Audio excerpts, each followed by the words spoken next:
नमस्कार दोस्तों, मैं दीपक कुमार आप सभी का आपके अपने YouTube channel excellent career academy में स्वागत करता हूं। दोस्तों, आज इस वीडियो में हम लोग जनरल साइंस के क्वेश्चन को डिस्कस करने वाले हैं जो आपके आने वाले किसी भी एग्ज़ाम के लिए इम्पॉर्टेंट हो जाएंगे। ये इसमें सभी क्वेश्चन जो है वो प्रीवियस ईयर क्वेश्चंस को ही डिस्कस किया जाएगा जो एग्ज़ाम में बार बार पूछे जाते हैं।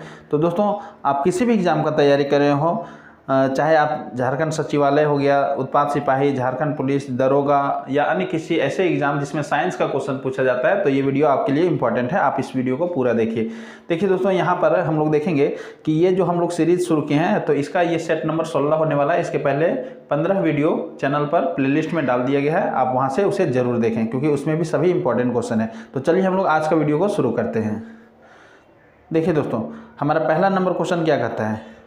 हमारा फर्स्ट नंबर का क्वेश्चन है K2CO3। ये क्या लिखा हुआ है दोस्तों? K2CO3 potassium carbonate. ये क्या है? Potassium carbonate. तो यहाँ क्वेश्चन ही देखिए क्या लिखा हुआ है, K2CO3 निम्नलिखित में से किसका रासायनिक सूत्र है? तो यहाँ पर आप बिल्कुल आसानी ढंग से बता सकते हैं पोटेशियम कार्बोनेट। ये आपका आंसर हो जाएगा। ठीक है, चलिए हम लोग नेक्स्ट क्वेश्चन में चलते हैं। हमारा अगला क्वेश्चन देखिए दोस्तों, यहाँ पर क्वेश्चन नंबर 2 क्या कहता है? क्वेश्चन नंबर 2 कहता है एलपीजी का विस्तृत रूप क्या है? एलपीजी का विस्तृत रूप क्या है? एलपीजी।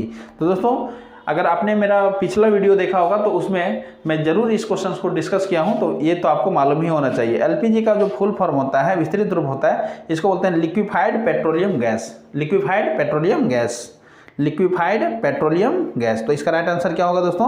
Option number C. ठीक है दोस्तों, आप कमेंट बॉक्स में बताइए सीएनजी का फुल फॉर्म क्या होता है। सीएनजी, ठीक है, सीएनजी का फुल फॉर्म आपको बताना है कमेंट बॉक्स में। चलिए नेक्स्ट क्वेश्चन हम लोग चलते हैं। हमारा अगला क्वेश्चन है निम्नलिखित में से कौन सा एक तरल धातु है? जो आपको ऑप्शन में दिया गया है इसमें आपको छांटना है कि कौन ऐसा धातु है जो तरल अवस्था में पाया जाता है, द्रव अवस्था में पाया जाता है। तो आपका दोस्तों राइट आंसर होगा पारा। पारा, जिसका सिंबल होता है Hg। ठीक है, पारा का सिंबल क्या होता है? Hg, जिसको हम लोग मरकरी भी बोलते हैं, है ना। इसे हम लोग क्लिनिकल थर्मामीटर वगैरह में ये यूज़ किया जाता है, ये सब देख लेंगे आप। ठीक है, तो आप ये समझ लेंगे कि जो मरकरी है, ठीक है, ये एक ऐसा सिंगल धातु है जो कि द्रव अवस्था में पाया जाता है। तो ये बात आपको ध्यान में रखना है दोस्तों। एक इसके साथ मैं एक और बात बता देता हूँ जो एग्जाम में पूछने की बहुत ज़्यादा संभावना है। अगर आपसे पूछ दिया जाए कौन ऐसा अधातु है, यानी अधातु ग्रुप में कौन ऐसा अधातु होगा जो कि द्रव अवस्था में पाया जाता है, तो यहाँ पर आपका राइट आंसर होगा दोस्तों ब्रोमीन। क्या होगा? ब्रोमीन। तो अब ये दोनों क्वेश्चन को बहुत ही अच्छे ढंग से आप याद रखेंगे। ठीक है, चलिए हम लोग का नेक्स्ट क्वेश्चन क्या होने वाला है? हमारा क्वेश्चन नंबर 4। क्वेश्चन नंबर 4 क्या कहता है? समान अणुओं के बीच लगने वाले आकर्षण बल को क्या कहा जाता है? दोस्तों, समान अणुओं के बीच यानी कि मान लीजिए कोई पदार्थ है तो उस पदार्थ में बहुत सारे अणु होते हैं, तो वे सब अणु एक दूसरे से खिंचाव महसूस करते हैं और उसके पास अगर कोई दूसरा पदार्थ लाए तो उसके अणु को वो नहीं खींचेंगे। ठीक है, तो एक ही जैसा समान अणुओं के बीच अगर खिंचाव बल लगता है तो इसे हम लोग संसंजक बल बोलते हैं। क्या बोलते हैं? संसंजक बल। ठीक है, संसंजक बल। और अगर हम लोग देखेंगे कि असमान अणुओं के बीच में जो खिंचाव होता है उसे हम लोग बोलते हैं असंजक बल। क्या बोलते हैं? असंजक बल। ठीक है, तो जैसे देखिए दोस्तों, मान लीजिए कोई अगर चौक से अगर बोर्ड पर लिख रहा है तो वहां पर एक बल काम करता है जिसको हम लोग बोल सकते हैं असंजक बल। ठीक है, यानी दो अलग अलग पदार्थ अगर मान लीजिए आपस में चिपक जा रहे हैं, ठीक है, आपस में क्या होते हैं? चिपक जाते हैं, तो वहां पर असंजक बल काम करता है। लेकिन अगर वो नहीं चिपक पा रहे हैं तो वो उस पदार्थ के बीच में संसंजक बल कार्य करता है। ठीक है, तो इतना बात आपको ध्यान में रखना है। ठीक है, आप ये देखेंगे कि मान लीजिए कोई किसी बर्तन में आप पानी रखते हैं, ठीक है, या तो कपड़ा पर अगर पानी डालते हैं तो पानी क्या करता है? कपड़ा को भिगा देता है, यानी कपड़ा का जो अणु है और ये पानी का जो अणु है दोनों एक दूसरे को खिंचाव कर रहे हैं, लेकिन ये दोनों क्या हैं? अलग अलग पदार्थ हैं। ठीक है, तो इस प्रकार के जो बल लगते हैं उसे हम लोग बोलते हैं असंजक बल। लेकिन अगर मान लेते कपड़ा अगर पानी को नहीं भीगा पा रहा है तो इसका मतलब हो गया कि पानी और कपड़ा का जो अणु है वो एक दूसरे को नहीं खींच रहे हैं, जबकि अपने आप वाले ही पदार्थ के अणु को खींच रहे हैं, तो उसे हम लोग बोलेंगे संसंजक बल। ठीक है, तो यहाँ पर आपका राइट आंसर क्या हो गया दोस्तों? आप ये समझ सकते हैं, आपका राइट आंसर होगा समान अणुओं के बीच लगने वाला बल पूछ रहा है ना, तो यहाँ पर आपका राइट आंसर होगा संसंजक बल। ठीक है, चलिए इसको इंग्लिश में बोलते हैं कोहेसिव फोर्स। क्या बोलते हैं दोस्तों? Cohesive force. आप इसे याद रखेंगे। चलिए हम लोग का नेक्स्ट क्वेश्चन क्या होने वाला है? Question number 5। क्वेश्चन नंबर 5 क्या कहता है? निम्नलिखित में से कौन वायुमंडल की सबसे नीचे की परत है? दोस्तों हमारे वायुमंडल में जितने भी परत हैं उसमें सबसे निचला परत कौन सा है? ठीक है, तो यहाँ पर दोस्तों आपको मैं बता दूं, वायुमंडल जो है मान लीजिए, तो इसमें सबसे निचला वाला जो परत होगा उसे हम लोग क्या बोलते हैं? उसे हम लोग बोलते हैं ट्रोपोस्फेयर। क्या बोलते हैं? ट्रोपोस्फेयर। सबसे निचला जो लेयर होता है उसको ट्रोपोस्फेयर, उसके ऊपर जो होता है वो स्ट्रेटोस्फेयर होता है। ठीक है, उससे ऊपर जो होता है वो मेसोस्फेयर होता है, उससे ऊपर जो होता है वो थर्मोस्फेयर होता है, और सबसे ऊपर जो होता है वो एक्सोस्फेयर होता है। ठीक है, तो हम लोग देखेंगे कि हमारे वायुमंडल में मेनली जो है वो 5 लेयर में बटा हुआ है। एक, ये 2, 3, 4 और 5। ठीक है, आप इसे याद कर लेंगे, इससे क्वेश्चन हमेशा बनेगा। क्या याद करेंगे दोस्तों? सबसे नीचे जो है वो ट्रोपोस्फेयर, स्ट्रेटोस्फेयर, मेसोस्फेयर, थर्मोस्फेयर और एक्सोस्फेयर। ठीक है, तो यहाँ पर आपको क्वेश्चन पूछा जा रहा है कि वायुमंडल की सबसे नीचे की परत कौन सी होती है? तो यहाँ पर आप अच्छे ढंग से आप इसको टिक लगा सकते हैं। क्या होगा दोस्तों? ये हो जाएगा ट्रोपोस्फेयर। ठीक है, इसी में जितने भी मौसम संबंधी घटनाएं घटती है, जैसे आंधी तूफान आना या बारिश होना, ठीक है, बादल बनना, लगभग मैक्सिमम काम जो ये होते हैं, मतलब मौसम संबंधी जो घटनाएं होती है वो लगभग यहीं पर होते हैं। ठीक है, जैसे आंधी तूफान आता है तो ये सब किस में आता है? ट्रोपोस्फेयर में ही आता है। ठीक है, चलिए यहाँ से अब हम लोग नेक्स्ट क्वेश्चन में चलते हैं। हमारा अगला क्वेश्चन देखिए। चलिए अब देखिए दोस्तों, यहाँ पर हमारा नेक्स्ट क्वेश्चन है क्वेश्चन नंबर 6। कहते हैं नाइट्रस ऑक्साइड को सामान्यतः किस रूप में जाना जाता है? दोस्तों नाइट्रस ऑक्साइड को किस रूप में जाना जाता है ये आपको बताना है। ठीक है, तो यहाँ पर देखेंगे कि आपका ऑप्शन है marsh gas, laughing gas, biogas और कुकिंग गैस। ठीक है, तो यहाँ पर आपको बताना है कि नाइट्रस ऑक्साइड जो है उसे और किस रूप में भी जाना जाता है। तो दोस्तों नाइट्रस ऑक्साइड जो है इसे हम लोग क्या बोल सकते हैं? इसे हम लोग बोल सकते हैं दोस्तों लाफिंग गैस। ठीक है, नाइट्रस ऑक्साइड जो है उसे हम लोग क्या बोलते हैं? Laughing gas. ठीक है, और इसका फॉर्मूला क्या होता है दोस्तों? N2O। आप याद रखेंगे, ये एग्जाम में बहुत बार पूछा गया है और मोस्ट रिपीटेड क्वेश्चन होता है ये। ठीक है, तो इतना बात जो है आपको ध्यान में रखना पड़ेगा। ठीक है, चलिए अब हम लोग देखते हैं हमारा ये क्वेश्चन जो है, थोड़ा सा इसका जो ऑप्शंस है उसमें थोड़ा हम लोग चल लेते हैं, कुछ और एक्स्ट्रा इन्फॉर्मेशन मिलेगा।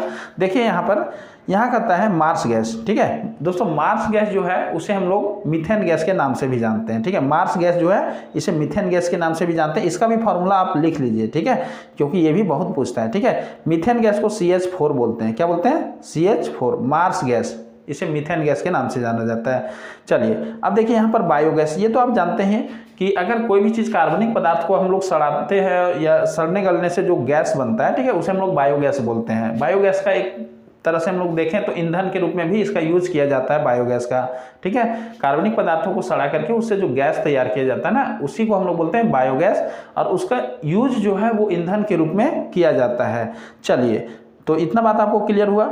देखिए एक है कुकिंग गैस। कुकिंग गैस तो दोस्तों आप जानते हैं जो आपके घर में रसोई घर में जो खाना बनाने के लिए यूज किया जाता है गैस, उसे ही हम लोग क्या बोलते हैं? कुकिंग गैस बोलते हैं।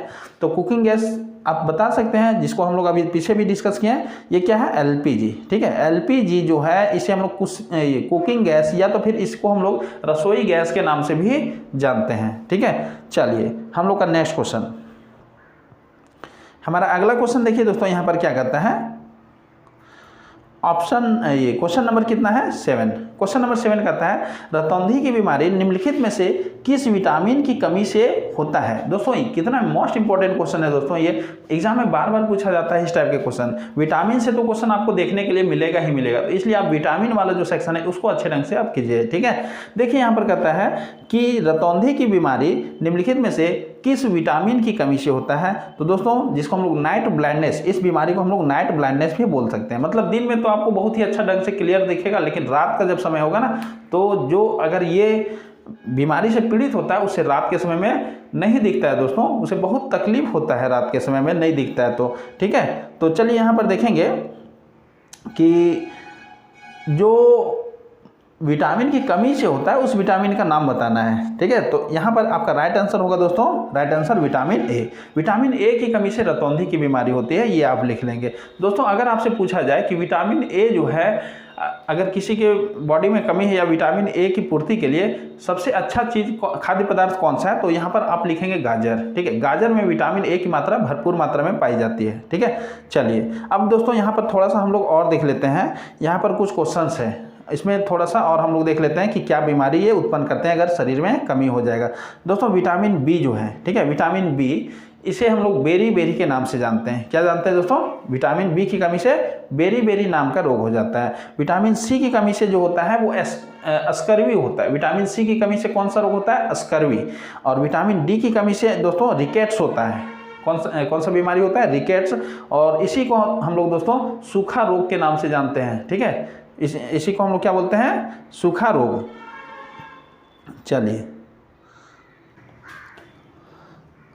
तो चलिए दोस्तों अब हम लोग नेक्स्ट क्वेश्चन में चलते हैं। हमारा अगला क्वेश्चन होगा क्वेश्चन नंबर 8, है ना। चलिए देखिए, हमारा क्वेश्चन नंबर 8 कहता है एक पदार्थ जो कि रासायनिक प्रतिक्रिया की गति को प्रभावित करता है लेकिन खुद उस अभिक्रिया में भाग नहीं लेता है, उसे क्या कहा जाता है? तो दोस्तों यहाँ पर आप समझ लेंगे कि कोई भी पदार्थ जो रासायनिक अभिक्रिया में भाग नहीं लेता है लेकिन उसके गति को प्रभावित करता है, यानी रासायनिक अभिक्रिया तेज होगा या धीमा होगा तो इसको प्रभावित करेगा, यानी उसका गति को, ठीक है, यानी रिएक्शन के रेट को अगर प्रभावित करेगा, वैसे पदार्थ को हम लोग उत्प्रेरक के नाम से जानते हैं। इसे हम लोग इंग्लिश में कैटालिस्ट भी बोलते हैं। ठीक है, तो ये आपको ध्यान रखना है। चलिए दोस्तों अगर आप ये बात करें तो उत्प्रेरक जो होगा वो 2 प्रकार का होगा। ठीक है, कितना प्रकार का होगा? 2 प्रकार का।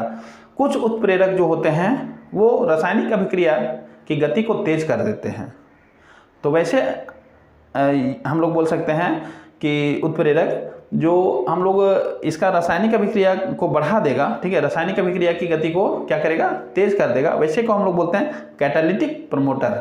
और जो रासायनिक अभिक्रिया की गति को घटा देगा उसे हम लोग बोलते हैं कैटालिटिक पॉइजन। ठीक है, चलिए हम लोग नेक्स्ट क्वेश्चन में अब चलते हैं।